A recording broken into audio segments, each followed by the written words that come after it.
Well, welcome back to Brett's blog. If you're following along in my initial introduction to America's criminal justice system, which we prefer to refer to as the prison industrial complex, in the last post I concluded part two with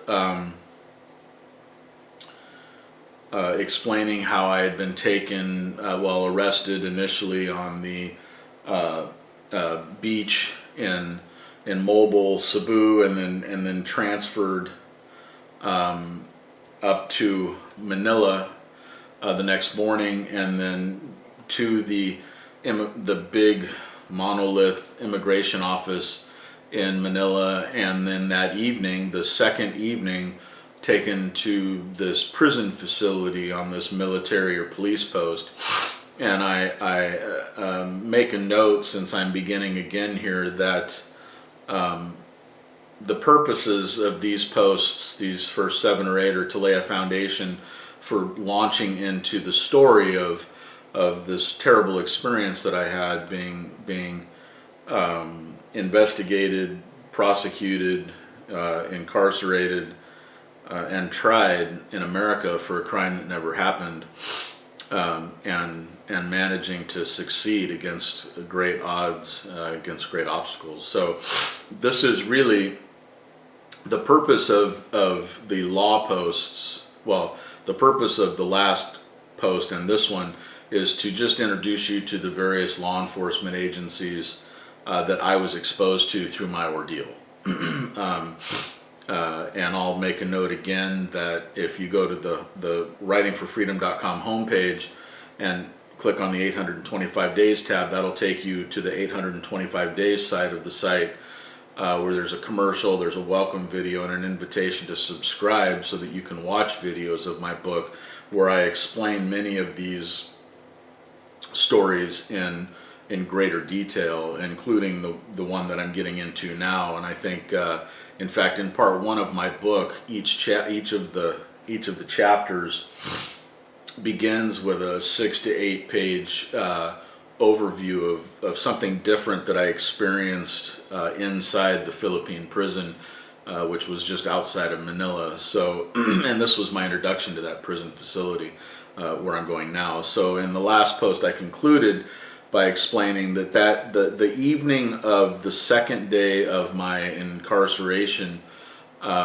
we were driven, me and the gentleman who gave me this green Malaysian friendship bracelet, were driven out to the facility, and it was nighttime, early evening, but after dinner. I'm sorry, I still have this cold, and so I'm probably fidgeting, but I'm going to get through it. So we were driven out, and this was, we drove onto what appeared in America would have been like a military fort. It may have been a police post or whatever, I don't know, big, marquee, greeting, gates, whatever, and then we drove in and through, and grassy hills and infrequent lighting, didn't see a lot, it was very dark, and then we could see coming up to this monstrous, prison facility, huge walls, big, I think I called it cultured rock in the last post, and I'm not sure that's the right term, I'm not a mason, but big, it was not bricks, and it was not block, it was rocks that had been probably carved 50, 60, 80 years, I don't know how old it was, real big walls. And then in this wall was this big green metal gate that it looked like you could drive a truck through. And then inside this large gate was this pedestrian gate, and there was this little light, like something you'd see from an old movie about East Berlin, or perhaps, in Russia somewhere. I mean, it was daunting. It was very scary, and it was dark around. I mean, we had to walk maybe, 15, 20 yards from the curb to the gate. And so my friend and I, or acquaintance at that point, and I grabbed our bag. I had just one little college backpack type thing, and he had his luggage. He and his wife, a Filipino, were trying to leave the country to go meet his brother for a wedding or something when his dilemma began the same day as mine. So he had lots of baggage. And we went up to the gate, and this large Filipino guard, I guess, whatever, opened the pedestrian gate. We walked under this light, and as we were standing there in the gate, he pointed inside the prison and said paradise, and he pointed outside the prison and said suicide, and that was just about as clear as he needed to be. So we went in, and we were there. To the right was a little administrative office. To the left was medical facility, and then, I don't know, 15, 18 feet in were these black bars with a pedestrian gate up to the right, and there were hundreds of men, maybe not hundreds at that point out. Well, yeah, probably, because it was evening. There were a lot of men out there, and of course, anytime anybody comes in, everybody's just right at the bars, looking, and it was kind of crazy. And you just don't know what to expect, because this was a Philippine prison for foreigners. So I mean, there were people from, once I'd been in there and got the hang of it, there were people in there from Yemen, from all over Africa, from all over Europe. There were a number of Americans, but not a lot. A couple Canadians, probably some Aussie blokes, English. There was several Englishmen. I was in a room across from an Englishman. Just whatever. There were Middle Easterners. There were several hundred people, and I would guess from dozens of countries. There were Asians from Korea and China, and there was at least one Japanese gentleman, probably more. Anyways, so this was, and I really, in my book, I go into much greater detail explaining the prison, because I think it was profound. It was extraordinarily filthy.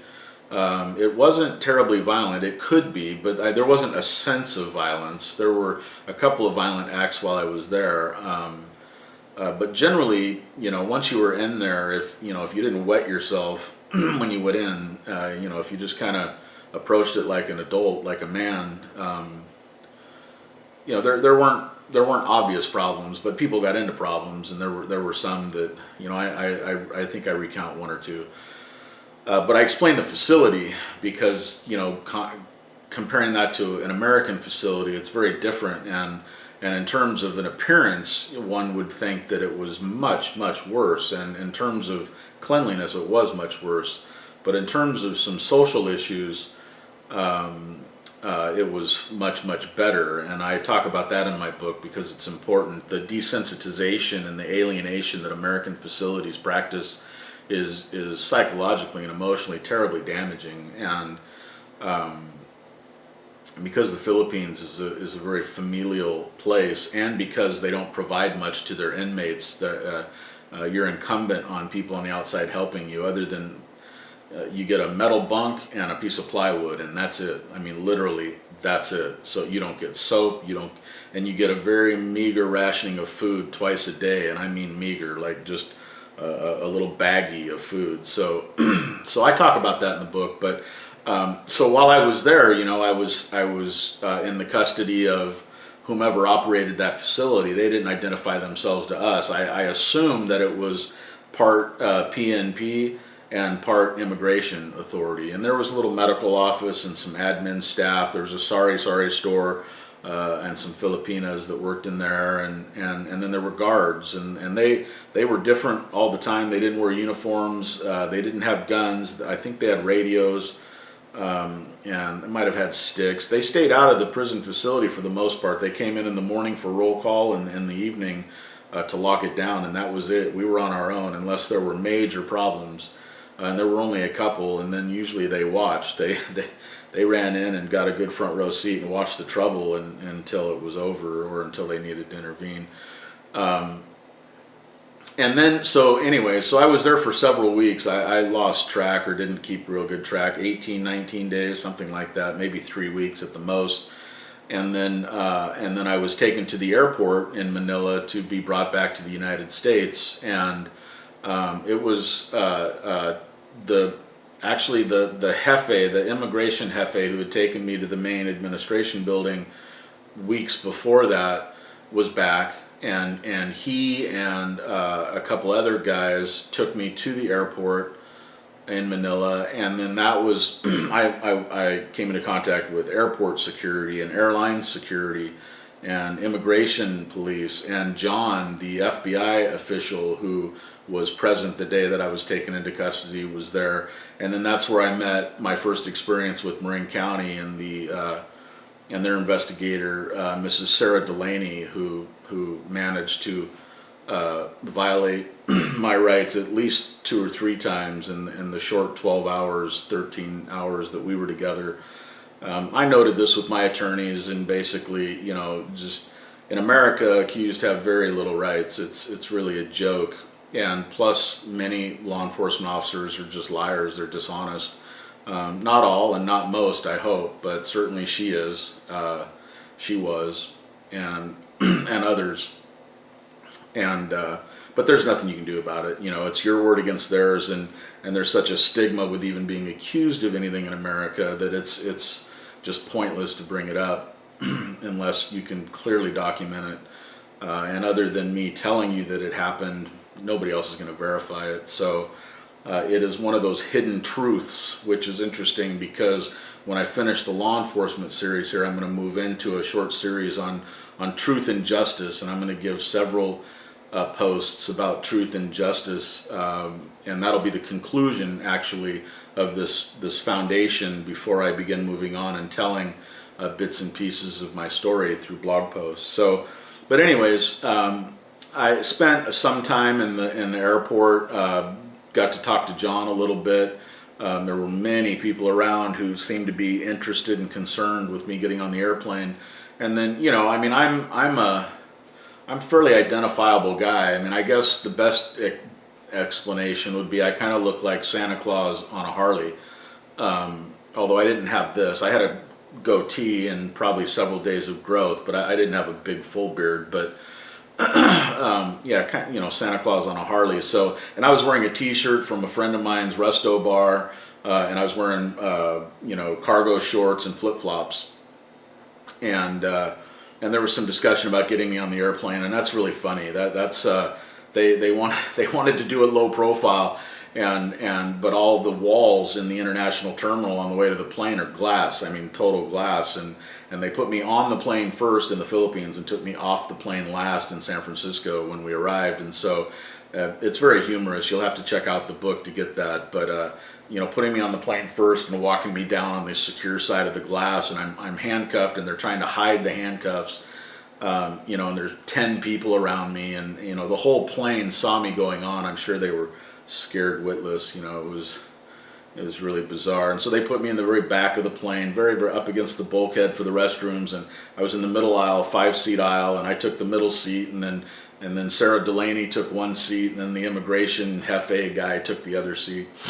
And then we came back to the USA, and then when I got to the USA, then I was again exposed to all of the airport security, American customs, and passport control. I'd been given a temporary passport for travel purposes.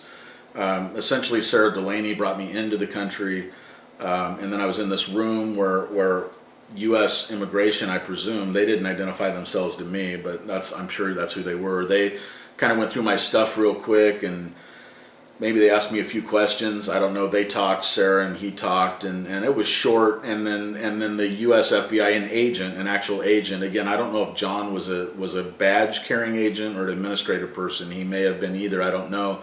But in America, this was a badge carrying, gun carrying FBI agent. And again, he was cordial and polite. All of my experiences with the FBI were like that, or the several experiences that I had with the FBI were like that. Except the difference was that in the Philippines, the law enforcement officers treated me with respect. Respect as a free, accused, and unconvicted human. In America, that all changed, and even though the FBI thankfully still treated me cordially with some respect, there was no more presumption of innocence. There was no more, unconvicted, accused, anything. They put a big leather belt around me with a D-ring and chained me into that, and then I was escorted out to this secured, borderline military SUV type vehicle, put in the back, and then we hauled ass through San Francisco and over the Golden Gate Bridge and into Marin County and to the Marin County Jail, which is where things began to change drastically.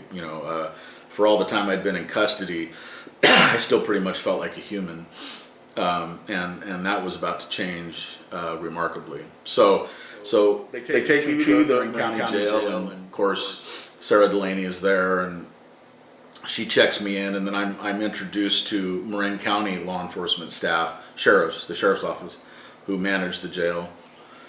And I go through the booking process, and again, I'm not going to go into that here, but it took at least an hour. Very, very embarrassing, very humiliating.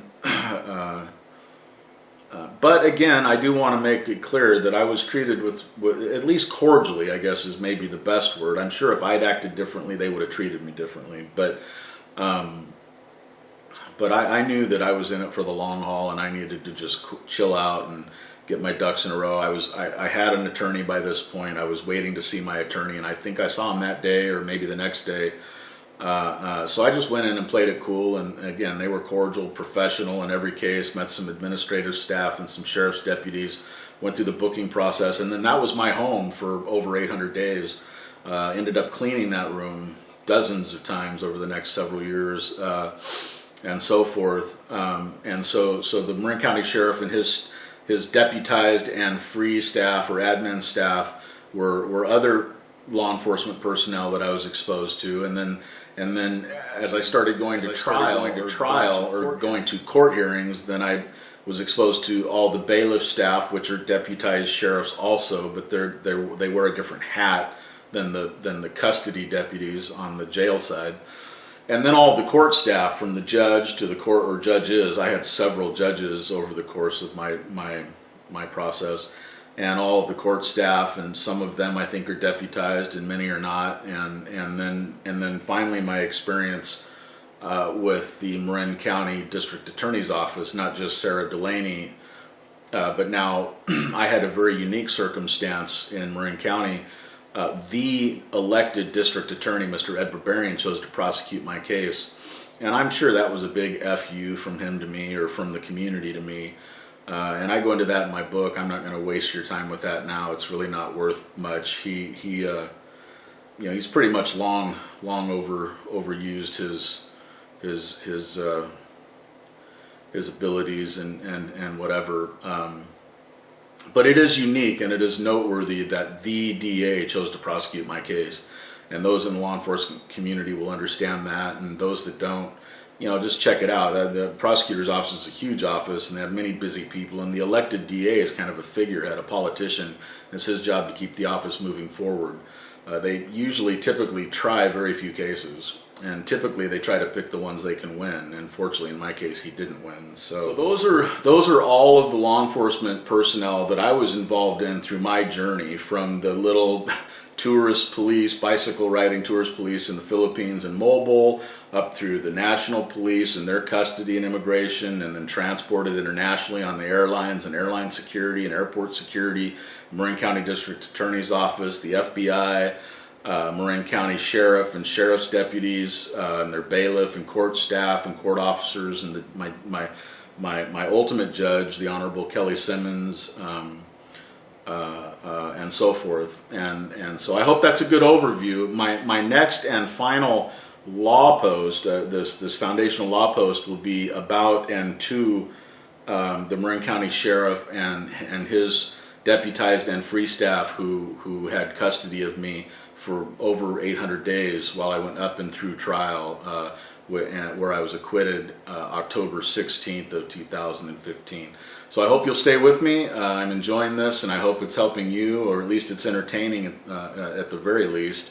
But hopefully it's educational as well, and I hope you'll keep coming back. Thank you very much for checking this out. My name's Brett, and I'll see you next time.